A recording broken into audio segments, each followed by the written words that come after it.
लेते हैं question number 10। इसमें बोला है आपको कि एक 80 मीटर वाइड एक रोड है। रोड के दोनों किनारों पर, एक इधर और एक इधर, ठीक है, इक्वल हाइट्स के क्या हैं, पोल हैं।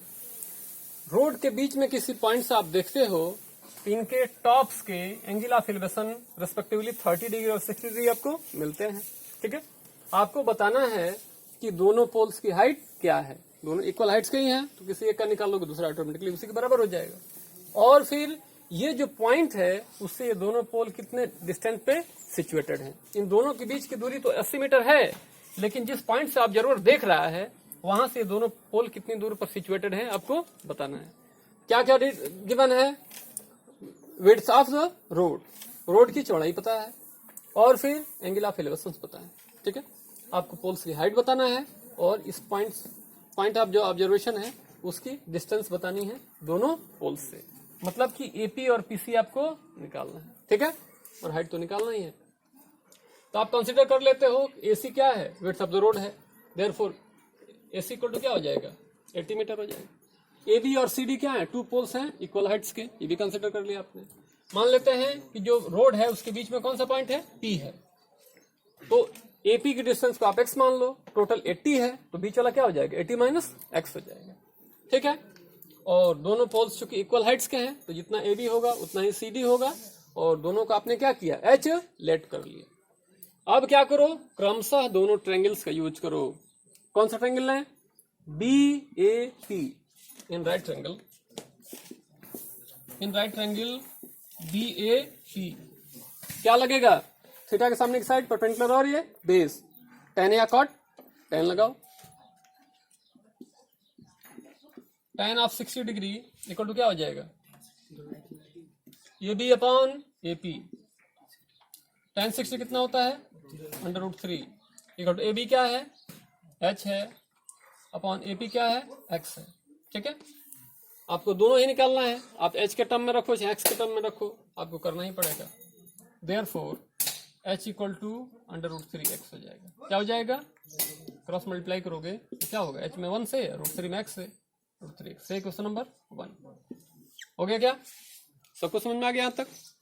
Again in triangle, in right triangle कौन सा, DCT,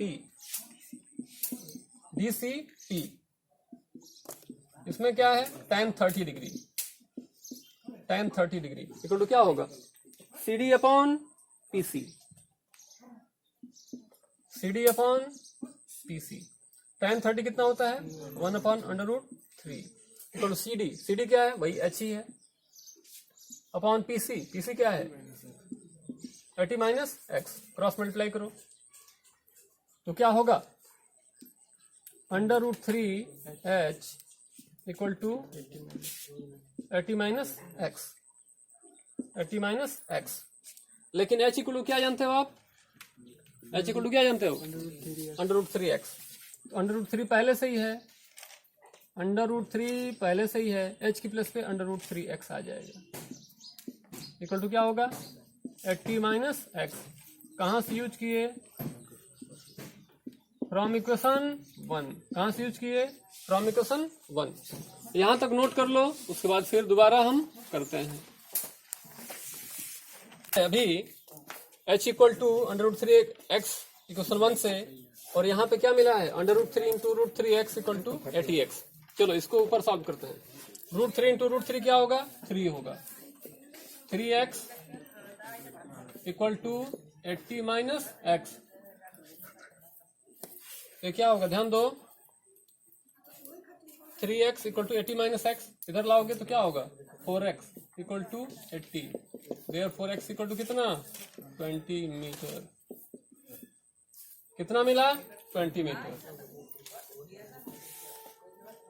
इक्वेशन 1 में रख दो,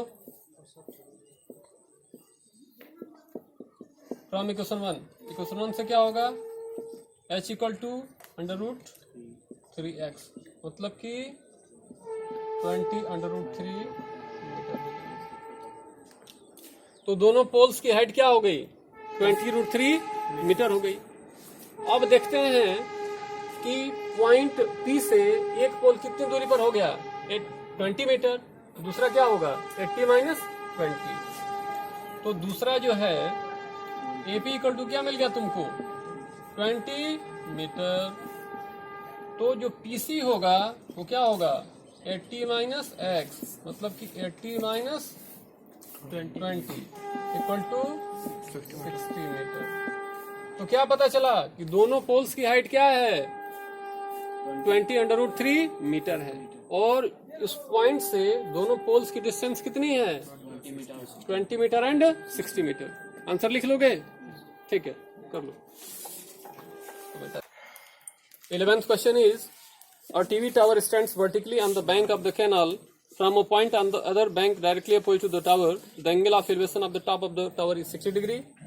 From another point P, 20 meter away from this point, the line joining this point and foot of the tower, the angle of elevation of the top of the tower is found to be 30 degree, as shown in figure. Find the height of the tower and width of the canal. बोला है कि एक नहर कोई बह रही, canal मतलब नहर, ठीक है। नहर के एक दूसरे किनारे पर क्या है, एक टीवी टावर खड़ा है। दूसरे किनारे से किसी पॉइंट से तुम देखते हो तो इसके टॉप का एंगल ऑफ एलिवेशन कितना मिलता है, 60 डिग्री मिलता है। अब इस किनारे से 20 मीटर और पीछे हट जाते हो, दूर आ जाते हो, 20 मीटर पीछे आ जाते हो। वहां से जब उसके टॉप को देखते हो तो कितना मिलता है, एंगल ऑफ एलिवेशन 30 डिग्री मिलता है। तो आपको बताना है इस टीवी टावर की हाइट कितनी है और कैनाल की विड्थ कितनी है, कितनी चौड़ी नहर है, ठीक है ना। तो मान लेते हैं ये डिस्टेंस क्या है, x है। ये टोटल डिस्टेंस क्या हो जाएगी, 20 ये और x ये मिला के 20 प्लस x। और टावर की हाइट को क्या मान लेते हैं हम, h मान लेते हैं। क्लियर है। सॉल्यूशन ध्यान दो। Let height of TV tower is h metre and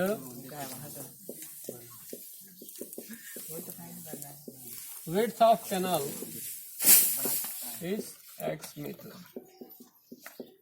canal की विड्थ को x मीटर और टीवी टावर की हाइट को h मीटर लेट कर लेते हैं।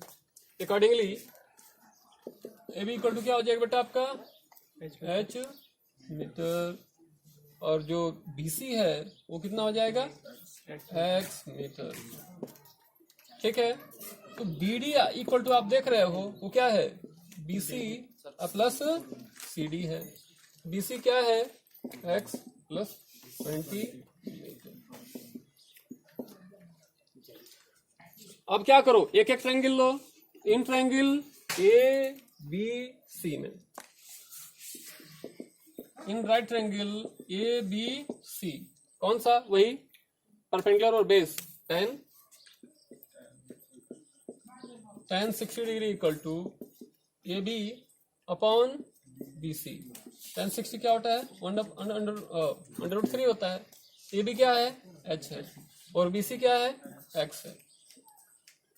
Therefore क्रॉस मल्टीप्लाई करो, h इक्वल टू क्या हो जाएगा, √3x। सही क्वेश्चन नंबर 1। इन ट्रायंगल कौन सा, ABD, बातें ना करो, ABD कितना degree, tan 30 degree equal to क्या होगा, AB अपॉन कितना, BD। AB कितना है, h है, और BD कितना है, 20 प्लस x है। tan 30 क्या होता है, 1/√3 equal to h upon 20 plus x। Cross multiply करो, √3h इक्वल टू कितना, 20 प्लस एक्स। एक सुनान से क्या जानते हैं h को, √3x। तो √3 इंटू √3x इक्वल टू क्या हो जाएगा, 20 प्लस एक्स। कहाँ से यूज किए, फ्रॉम इक्वेशन 1। फिर आगे देखते हैं, करो तब तक नोट करो। कहाँ पे h equal to √3x equation 1 से मिला था, और यहाँ पे सॉल्व होके हम पहुंचे हैं √3 into √3x equal to 20 plus x. ऊपर ले चलते हैं इसको, √3 इंटू 3x हो जाएगा इक्वल टू 20 प्लस एक्स। इधर लाओ तो क्या आ जाएगा, 2x इक्वल टू 20, इधर 4x इक्वल टू कितना, 10 metre.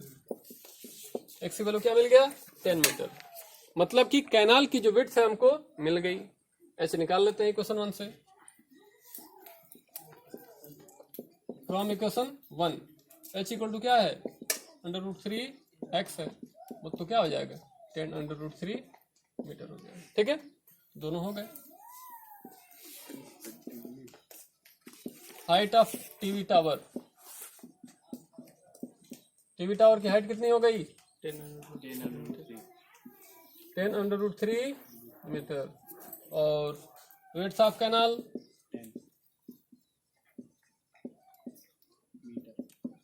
10 metre. This are commonly. ठीक है, नोट करो, बस हो गया। इस क्वेश्चन में क्वेश्चन नंबर कौन सा है, क्वेश्चन नंबर 12। इसमें बोला है कि किसी 7 मीटर हाई बिल्डिंग की टॉप से, 7 मीटर हाई बिल्डिंग की टॉप से किसी टावर के जब टॉप को देखते हो तो एंगल ऑफ एलिवेशन क्या मिलता है 60 डिग्री मिलता है ना। अब जरूर कहाँ है, बिल्डिंग की छत पर है। वहां से जब टावर के टॉप को देखता है तो एंगल ऑफ एलिवेशन कितना मिलता है 60 डिग्री।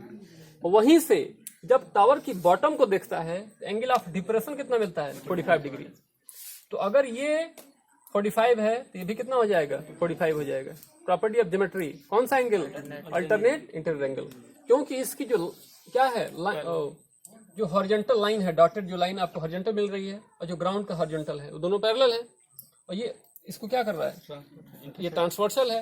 तो जितना एंगल यहाँ बनेगा उतना ही एंगल यहाँ पे बनेगा। तो ये 45 है तो ये भी कितना हो जाएगा 45 हो जाएगा। ठीक बात है। आपको टावर की हाइट पूछ रहा है, एच मान लिया आपने। ठीक है, अब एक इंटरमीडिएट टर्म दोनों में कॉमन मिलेगा बी क्यू। तो तुम बी क्यू भी रख सकते हो, एक्स भी मान सकते हो, डिलीट हो जाएगा वो। ठीक है, एक्स मान लेते हैं हम। ठीक है, मान लेते हैं कि बिल्डिंग और टावर के बीच की जो डिस्टेंस है वो क्या है एक्स, उसको निकालना नहीं है, कैंसिल हो जाएगा। ठीक है, कंसिडर कर लें थोड़ा सा solution. Let A B is tower of height कितना h मीटर। मान लेते हैं कि जो ए बी टावर है उसकी हाइट कितनी है h मीटर है। ठीक है, P Q is building, P Q is building. ठीक है, तो बिल्डिंग की हाइट तो आपको दिया हुआ है कितना 7 मीटर। कितना दिया हुआ है 7 metre. Let B Q equal to कितना x मीटर। अपनी तरफ से मान लेते हैं, वो कैंसिल हो जाएगा, कोई दिक्कत नहीं। ठीक है, तो आप देख रहे हो कि angle R P B, angle R P B equal to angle कितना हो जाएगा P B Q. Angle P B Q किस प्रॉपर्टी से, alternate interior angles, alternate interior angles. ठीक है ना, तो आपको ये मिल जाता है 45 डिग्री। एक बार क्या करो आप, एक बात सोचो, ये टोटल हाइट कितनी थी h थी और बिल्डिंग की हाइट कितनी है 7 है। तो बीच की कितनी हो जाएगी h माइनस 7। ये हाइट कितनी हो जाएगी h minus 7 metre, h minus 7 metre ये वाली हाइट हो जाएगी, ये यहाँ तक r तक। ठीक है, r को थोड़ा सा नीचे कर दो, यहाँ इंडिकेट कर दो, ऐसे होगा। ठीक है, लेते हैं in triangle P Q B, in right triangle P Q B कौन सा, वही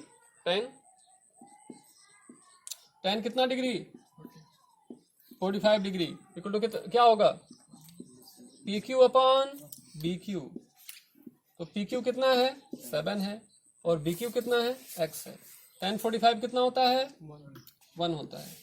तो 1 equal to 7 upon x, therefore x equal to 7 metre. सही क्वेश्चन नंबर 1 क्लियर है। अब कौन सा triangle, in triangle A R P, in right triangle A R P कौन सा tan 60 डिग्री इक्वल टू क्या होगा, A R upon P R, A R upon P are.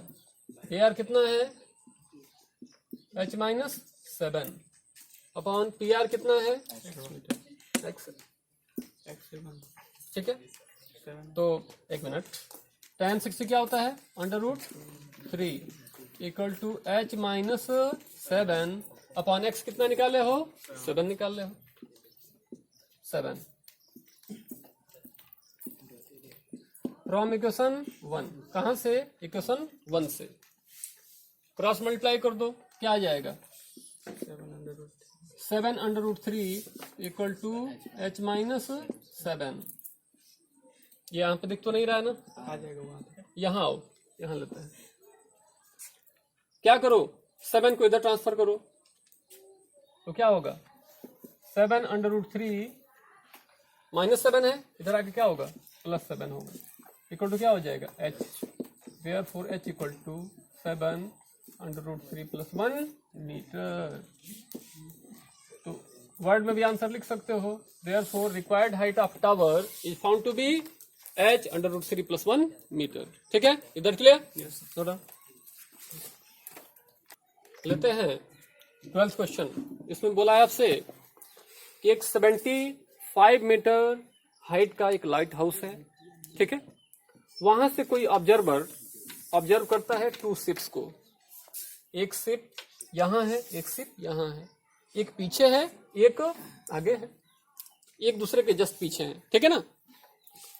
तो वहां से एंगल ऑफ डिप्रेशन, तो एंगल ऑफ डिप्रेशन क्या होगा, ये हॉरिजॉन्टल लाइन आप ले लोगे, और ऑब्जर्वर की जो लाइन ऑफ साइट है वो कितना एंगल बना रही है, एक जो दूर है उसके लिए 30 डिग्री, एक पास आगे उसके लिए 45 डिग्री।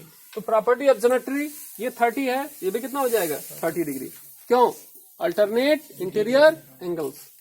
ये 45 है, ये भी कितना हो जाएगा, 45 हो जाएगा। क्लियर है, ये ए और बी क्या है, 2 शिप्स के पोजिशंस हैं। क्लियर है, तो हम मान लेते हैं PQ is lighthouse, therefore PQ = 75 metre given, and as in question A and B are the positions of 2 ships, दोनों शिप्स की पोजिशंस हो गई। मान लेते हैं उनके बीच की 2 शिप्स के बीच की डिस्टेंस रिक्वायर्ड है, उसका x मीटर आपने मान लिया, और BP = y मान लो, एक इंटरमीडिएट टर्म है वो रिलेट हो जाएगा। ठीक है, तो XC आपको निकालना है ओवरऑल। क्या करोगे, कौन कौन सा ट्रायंगल लोगे, इन ट्रायंगल QPD कहेंगे, इन राइट ट्रायंगल QPD कौन सा, tan कितना डिग्री, 45 डिग्री, इक्वल टू क्या होगा, PQ upon BP, PQ upon BP। PQ कितना है, 75 अपॉन BP कितना है, y है, tan 45 कितना होता है, 1 equal to 75 upon y। Therefore y equal to कितना मिल गया, 75 मीटर मिल गया। सही, क्वेश्चन नंबर 1। इन ट्रायंगल कौन सा, QPA, इन ट्रायंगल QPA अब कितना है, 30 degree, tan 30 degree equal to क्या होगा, PQ अपॉन AP, है ना, और AP कितना है आपका, ये x है और ये क्या है, y है, दोनों मिला के x + y हो जाएगा। तो 75 अपॉन x + y, tan 30 क्या आता है, 1 upon √3 equal to 75 upon x + y। Cross multiply करो, x + y इक्वल टू क्या मिलेगा, 75 √3। अब यहाँ पे स्पेस थोड़ा सा बच रहा है, यहीं पे हम ले लेते हैं। ठीक है, इक्वेशन 1 से क्या करो, y की वैल्यू रख दो,